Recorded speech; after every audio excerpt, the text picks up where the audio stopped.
pada pengumuman kelulusan P3K Guru 2023 kita nanti bisa jadi ditempatkan di sekolah Indo maupun juga ditempatkan di sekolah non-Indo. Dan hasil finalnya ketika sudah pengumuman hasil seleksi P3K Guru 2023, kita bisa melihat status kita di akun SSC ASN. Kalau misalkan kita mendapat tampilan selamat Anda lulus, maka ya kita lulus. Kemudian juga kita sekaligus akan bisa untuk melihat di manakah lokasi penempatan P3K Guru 2023. Nah, selanjutnya pada pengumuman hasil perankingan P3K Guru 2023 dan juga penempatan di sekolah induk maupun juga sekolah non-induk, kira-kira siapakah yang menempatkan dan juga siapa yang mengumumkan kelulusan P3K Guru 2023? Silakan simak video ini sampai selesai. Namun sebelum kita lanjutkan, perlu saya ingatkan, bagi teman-teman yang mungkin baru saja menemukan channel ini, silakan klik tombol subscribe-nya dan aktifkan notifikasi loncengnya, sehingga nanti jika ada update video terbaru, kalian tidak akan ketinggalan informasi. Baiklah sobat-sobatnya, kalau misalkan kita berkunjung yaitu ke guru-p3k.kemdikbud.go.id, maka di sini sudah sangat jelas untuk lini masa dan juga nanti tahapan selanjutnya setelah teman-teman mendaftar dan juga ikut seleksi P3K Guru 2023, baik itu melalui mekanisme penempatan untuk P1 maupun juga mekanisme seleksi dengan cat BKN untuk P2, P3 dan juga P4. Nah, selanjutnya di sini nanti untuk pengumuman kelulusan final ini akan disampaikan tanggal 6 sampai dengan tanggal 15 Desember 2023. Tentunya pada tanggal ini nanti kita akan bisa melihat status kita itu lulus ataukah tidak lulus. Kemudian kalau misalkan kita lulus, ini kita tempatkan di mana? Apakah penempatan di sekolah induk ataukah mungkin penempatan di sekolah non-induk? Tentunya untuk penempatan ini nanti akan ditempatkan masih dalam satu instansi teman-teman.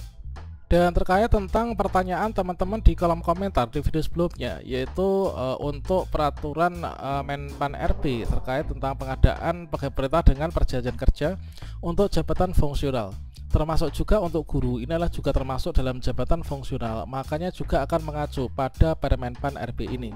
Nah, selanjutnya coba kita cek yaitu pada penyelenggaraan seleksi P3K 2023. Dan di sini kita cek untuk yang pertama yaitu pada bab kedua terkait tentang pengadaan. Nah, untuk pengadaan P3K jabatan fungsional dilakukan secara nasional dan juga secara di tingkat instansi teman-teman. Nah, pengadaan P3K yang secara nasional ini sebagaimana dimaksud ini adalah dilakukan oleh Panselnas. Nah, Panselnas itu terdiri dari kementerian-kementerian dan juga lembaga pusat yang menyelenggarakan seleksi P3K 2023 dan biasanya ini diketuai oleh BKN teman-teman. Kemudian panitia seleksi instansi pengadaan P3K dan juga instansi pembina jabatan fungsional. Kemudian kalau misalkan kita cek yaitu pada ayat yang ketiga pasal 4 yaitu pengadaan P3K tingkat instansi sebagaimana dimaksud pada ayat 1, ini dilakukan oleh panitia seleksi instansi pengadaan P3K dan juga instansi pembina jabatan fungsional dengan melibatkan unsur dari kementerian yang menyelenggarakan urusan pemerintahan di bidang pendayagunaan aparatur negara dan juga BKN. Selanjutnya pada bab ketiga ini terkait tentang panitia seleksi, ini adalah untuk yang panitia pusat atau panitia seleksi nasional itu dikepalai yaitu oleh BKN teman-teman. Dan selanjutnya kita cek di bagian kedua yaitu kita fokuskan pada panitia seleksi instansi pengadaan P3K. Jadi masuk ke dengan instansi ini tentunya baik itu instansi pusat maupun juga instansi daerah. Kalau misalkan saya itu berada di instansi daerah kabupaten, berarti di sini di levelnya kabupaten ya. Nah, dalam rangka pelaksanaan pengadaan P3K di instansi pemerintah sebagaimana dimaksud tersebut, ini dibentuklah panitia seleksi instansi pengadaan P3K. Nah, selanjutnya panitia seleksi instansi pengadaan ini adalah mempunyai tugas dan juga wewenangnya adalah seperti ini.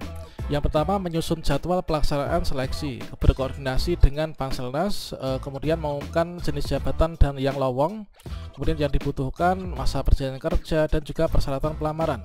Kemudian melakukan seleksi administrasi terhadap berkas lamaran dan juga dokumen persyaratan lainnya sebagaimana tercantum dalam pengumuman. Selanjutnya menyiapkan sarana dan prasarana, seleksi kompetensi dan juga wawancara.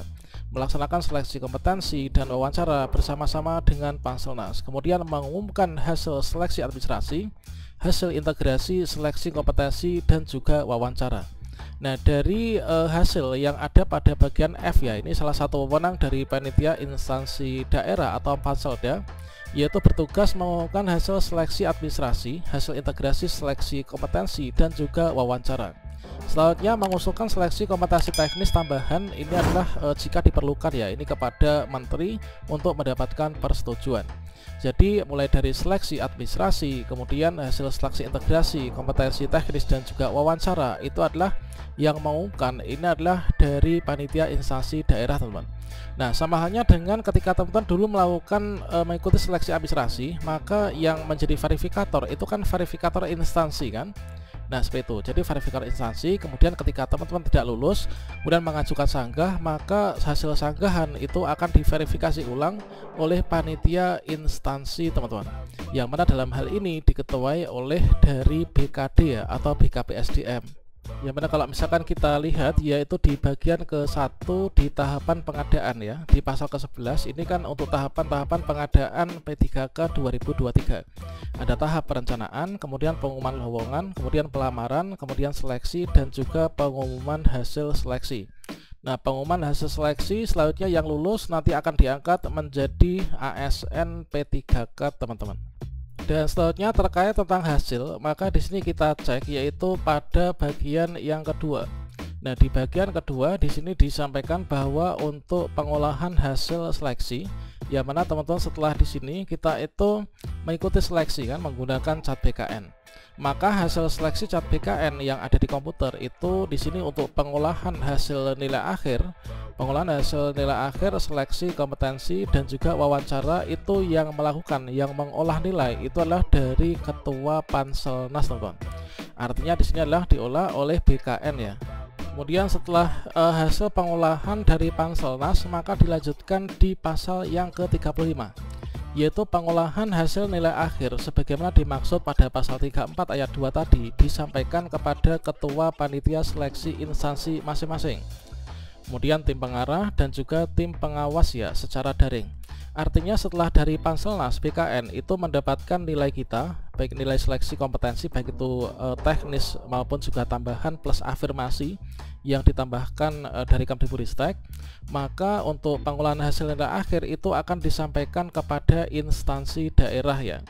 Jadi yang mengolah nilai itu adalah dari panitia pusat, dari Panselnas, kemudian hasilnya ini baru disampaikan kepada panitia instansi daerah, dalam hal ini adalah BKD. Dan selanjutnya di sini untuk di bagian yang ke-6, pengumuman hasil seleksi akhir. Setelah hasil diolah oleh Panselnas kemudian diserahkan kepada panitia instansi atau di daerah, maka di sini pengumuman hasil akhir seleksi pengadaan P3K dilakukan oleh PPK. Jadi yang mengumumkan lulus atau enggaknya berdasarkan hasil yang diolah oleh Panselnas, maka pengumuman hasil seleksi pengadaan P3K dilakukan oleh PPK atau pejabat pembina kepegawaian. Ini secara terbuka berdasarkan pengolahan hasil nilai akhir ya, sebagaimana dimaksud dalam pasal 34 ayat 2 tadi. Kemudian pengumuman hasil akhir seleksi pengadaan P3K pada kebutuhan jenjang madya utama dilakukan oleh PPK secara terbuka berdasarkan pengolahan hasil nilai akhir. Kemudian pengumuman yang dimaksud ayat 1 dan 2 ini tidak melebihi jumlah kebutuhan pada masing-masing jabatan dan kualifikasi pendidikan sebagaimana telah ditetapkan oleh menteri ya. Kalau misalkan di Kemdikbudristek di P3K guru tentunya adalah mengacu pada formasi yang ada di sekolah-sekolah kan. Jadi misalkan di daerah kita itu untuk guru kelas, misalkan untuk guru kelas itu yang dibutuhkan adalah ada 100. Kemudian untuk jumlah peserta yang mendaftar itu adalah ada 254 misalkan. Nah, otomatis nanti dari hasil seleksi itu sudah di-ranking sekalian ya, dari Panselnas diserahkan kepada Panselda. Selanjutnya nanti sudah hasil plus rankingnya. Nah, kemudian dari Panselda otomatis nanti akan menempatkan formasi yang ada di Dinas Pendidikan itu diberikan kepada guru-guru yang mendapatkan peringkat 1 dengan sampai dengan peringkat 100. Sehingga kalau misalkan teman-teman bertanya ini siapa yang menilai atau meluluskan, itu adalah tentunya kerjasama dari Panselnas dan juga Panselda. Tentunya semua itu mengacu pada juknis yang sudah diberikan ya. Jadi pengolahan nilai hasil seleksi diolah oleh Panselnas, kemudian hasilnya disampaikan kepada Panselda, kemudian dari formasi yang ada di daerah ini akan didistribusikan menggunakan mekanisme yang ada. Jadi seperti itulah kira-kira untuk terkait tentang pengumuman kelulusan dan juga penempatan, siapa yang meluluskan, siapa yang menempatkan. Semoga bermanfaat. Wassalamualaikum warahmatullahi wabarakatuh.